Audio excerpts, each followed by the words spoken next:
பிதாவே, நாங்கள் நன்றி செலுத்துகிறோம். அப்போஸ்தலர் 2ஆம் அதிகாரம் 47ஆம் வசனம், திருத்தூதர் பணிகள் 2:47 வாசிக்கின்ற பொழுது, அவர்கள் தேவனை துதித்து ஜனங்கள் எல்லோரிடத்திலும் தயவை அவர்கள் பெற்றிருந்தார்கள். ரட்சிக்கப்படுகிறவர்களை கர்த்தர் தினமும் சபையில் சேர்த்து கொண்டு வந்தார் என்று சொல்லி நம்ம பார்க்கிறோம். அவர்கள் கடவுளை போற்றி வந்தார்கள். எல்லா மக்களுடைய நல்ல எண்ணத்தையும் பெற்றிருந்தார்கள். ஆண்டவரும் தாம் மீட்டுக் கொண்டவர்களை நாள்தோறும் அவர்களோடு சேர்த்து கொண்டே வந்தார் என்று சொல்லி ஒரு அழகான ஒரு சத்தியத்தை குறித்து தேவன் வெளிப்படுத்துவதை பார்க்க முடிகிறது. பரிசுத்த ஆவியானுடைய வல்லமை பெற்றவர்களாய் கர்த்தருடைய வார்த்தைக்கு காத்திருந்து அற்புதங்களை பெற்ற சீசர்களும் அவர்களோடு கூட இந்த சகல ஜன 120 பேரை நீங்க நல்லா கவனித்தேன் தெரியும். அதில் அன்னை மரியாள் இருந்தார்கள், சீசர்கள் இருந்தார்கள், அப்போஸ்தலர்கள், 120 பேர் ஆண்களும் பெண்களுமாய் கர்த்தருடைய வார்த்தையை கவனித்தவர்களாய் தேவ சத்தத்திற்கு கீழ்ப்படிந்து அவர்கள் காத்திருந்து பரிசுத்தாவின் அபிஷேகத்தை பெற்றவர்களாய் இப்ப எழுப்பி அவங்க பிரகாசிக்கிறாங்க. கர்த்தருடைய வார்த்தையை போதிக்கிறாங்க, கர்த்தருடைய வார்த்தையின்படி நடக்கிறாங்க. வீடுகள் தோறும் அவர்கள் பிரசங்கிக்கிறார்கள், ஜெபத்தை நடத்துகிறார்கள், அப்பங்களை பிட்டு அவர்கள் சாப்பிடுகிறார்கள். அங்கு திருவிருந்தையும் அவர்கள் செய்வதை பார்க்க முடிகிறது. இப்படி கர்த்தருடைய நாமத்தை உயர்த்தி கொண்டிருந்த அந்த ஜனத்தை குறித்து வேதம் சொல்லுகிறது. நல்ல கவனிங்க, அவங்க துதிக்கிறதிலே மிக முக்கியமாய் அவர்கள் செயல்பட்டு கொண்டிருந்தார்கள். துதிக்கிறார்கள், கர்த்தரை போதிக்கிறார்கள், துதிக்கிறார்கள், கர்த்தரை போதிக்கிறார்கள், தேவனுடைய காரியத்தை வெளிப்படுத்திக் கொண்டே இருக்கிறார்கள். அங்கதான் சொல்லப்பட்டிருக்கிறது, தேவனை துதித்தபடியினாலே ஒரு அற்புதமான வல்லமையை அவர்கள் காண்கிறார்கள். என்ன தெரியுமா? ஜனங்களிடத்திலிருந்து தயவை பெற்றுக் கொள்ளுகிறார்கள். இந்த வார்த்தை ரொம்ப முக்கியமான ஒரு காரியம். இன்னைக்கு நம்ம மனுஷ தயவுக்காக காத்து கிடக்கிறோம். மனித தயவை தேடி தேடி தேடி தேடி நம்ம அழுத்து போகிறோம், சோர்ந்து போகிறோம். எங்க போனாலும் காத்திருப்பின் கூட்டம் அதிகரித்துக் கொண்டிருக்கிறது. ஹாஸ்பிட்டல்லாம் மணிக்கணக்காய் நாட்கணக்காய் அப்பாயின்மெண்ட்டுக்காக காத்திருக்கிற ஒரு கூட்டம் பெருகி இருக்கிறது. எஜுகேஷனல் நல்லா கவனித்துக் கொள்ளுங்க, அட்மிஷனுக்காக காத்திருக்கிற கூட்டங்கள் நாட்கணக்காய் மாதக்கணக்காய் வருடக்கணக்காய் காத்திருக்கிறாங்க. பாருங்களேன், வருடக்கணக்காய் இன்னைக்கு படித்து படித்து எக்ஸாம் எழுதுன்னு காத்திருக்கிற கூட்டம் பெருகி கொண்டு இருக்கிறது. ஏதாவது சப்ஜெக்டை எடுத்து உள்ள போக வேண்டும் என்பதற்காக அதுக்கு ஆயத்த படிப்பை இன்னைக்கு 1 வருஷம் 2 வருஷம் ஜனங்கள் இழுத்து கொண்டு போயிருது. இன்னைக்கு வயது கூடிக்கொண்டே போய்விடுகிறது. காத்திருப்பு திருமணத்திற்காக அநேக நாட்கள் காத்திருந்து காத்திருந்து வரக்கூடிய ஜனங்களை நம்ம அறிய முடியாதபடிக்கு அப்படியே வேண்டாம் வேண்டாம் வேண்டாம் வேண்டாம் என்று தள்ளி தள்ளி தள்ளி தள்ளி கடைசியில் வயது கூடி போய் விடுகிறது. ஏதோ ஒன்றுக்காய் காத்திருக்கிறோம், போராடி கொண்டிருக்கிறோம். தயவு உண்டாகாதா? மனுஷ தயவு உண்டாகாதா? மனுஷருக்காக இன்னைக்கு காத்திருந்து காத்திருந்து ஆயுசு நாட்களும் போய்விடுகிறது, சரீரமும் பலவீனப்பட்டு விடுகிறது, ஆவியும் சோர்ந்து போய்விடுகிறது.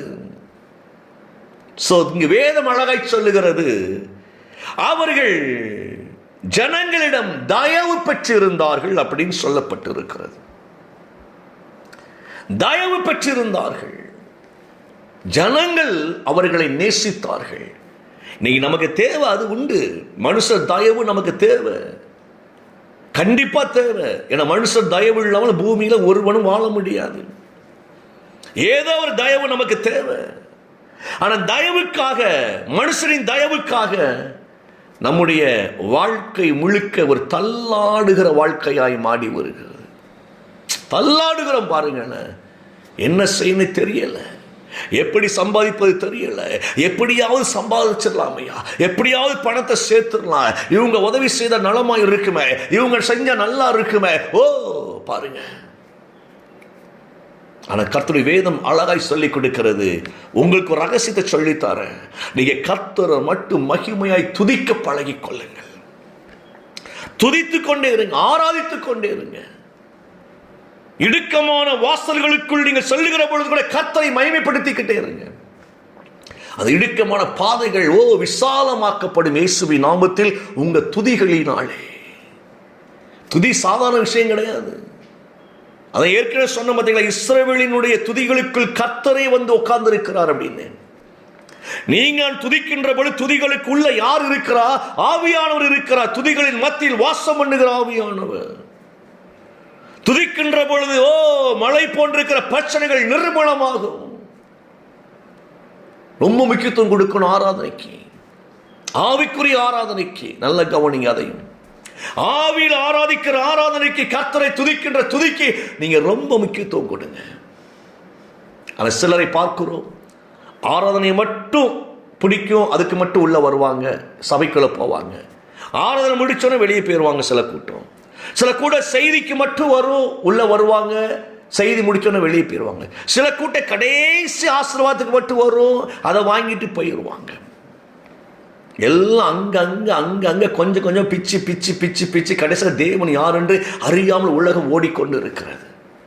நீங்க தொடக்கம் முதல் முடிகிற வரைக்கும் ஒரு சபை கூடுகையில் நீங்க இருந்தீங்கன்னு வச்சுக்கோங்களேன், எப்ப கர்த்தர் நம்மகிட்ட வெளிப்படுவார்னே தெரியாதுங்க. எப்ப வெளிப்படுவார்னு தெரியாது. திடீர்னு ஒரு செகண்ட் உங்களுக்கு என்கவுண்டர் நடக்கும். டக்குன்னு ஒரு வெளிச்சம் உங்கள் இறுதியை பூரிப்படையும். கர்த்தருடைய மகிமை நீங்கள் உணர்ந்து கொள்ள முடியாத அந்த வாசலை நீங்கள் பார்ப்பீர்கள், அற்புதத்தை காண்பீங்க. நல்ல கவனிங்க இந்த வார்த்தைகள். அவர்கள் துதித்து துதித்து துதித்து துதிகளுக்குள்ளும் உங்களுக்கு அற்புதம் நடக்கும். பாடல் வேளையில் அற்புதம் நடக்கும். அதான் பாடுகிற பிள்ளைகளை சொல்றேன், நீங்க ஆவியில பாடுங்க. ஏன்னா நீங்க பாடுகிற பொழுது ஜனங்களுக்கு அற்புதம் நடக்கும், உங்களுக்கும் அற்புதம் நடக்கும். துதி அவ்வளவு ஸ்பெஷல். இதை சொல்லிக்கொண்டே போகலாம். ஆனா ஒரே ஒரு விஷயத்தை சொல்லி முடிக்கிறேன். அவர்கள் துதித்தார்கள், உலகத்தின் தயவை பெற்றார்கள். நீங்க உலகம் நமக்கு தேவையான தேவை, ஆனா கர்த்தரால் அது நமக்கு ஆசீர்வாதமாய் மாறும், ஆசீர்வாதமா மாறும். நீங்க கலங்காதீங்க. இன்னைக்கு ஒரு தீர்மானம் பண்ணுங்க, ஆண்டவரே நீ துதிகளுக்குள் வாசமாய் இருக்கிறபடியினால உம்மை நாங்கள் துதித்துக் கொண்டே இருப்போம். நல்லா ஆராதிங்க, நல்ல பாட்டு பாடுங்க. ஆவியில வீட்டில் இருக்கும்போது போகும்பொழுது வரும், அப்படியே ஆண்டவரை அப்படியே மைண்ட்ல ஆராதிச்சுக்கிட்டே போங்க. வழிகள் திறக்கப்பட்டு கொண்டே இருக்கும். கண்களை மூடும். பிதாவை எங்கள் பிள்ளைகளை ஆசீர்வதிக்கிறேன். இயேசுவின் நாமத்தில் எல்லா தயவை எங்களுக்கு உண்டாக்கி தரக்கூடிய தேவனை கர்த்தாவே நாங்களுமே துதிக்கிறோம். பிள்ளைகளை இன்னும் இன்னுமாய் ஆசீர்வதித்து வரக்கூடிய புதிய மாதம் மகிமையின் மாதமாய் எங்களுக்கு மாற்றி தருவீராக. இயேசுவின் நாமத்தில் ஜெபிக்கிறோம் நல்ல பிதாவே. ஆமென், ஆமென்.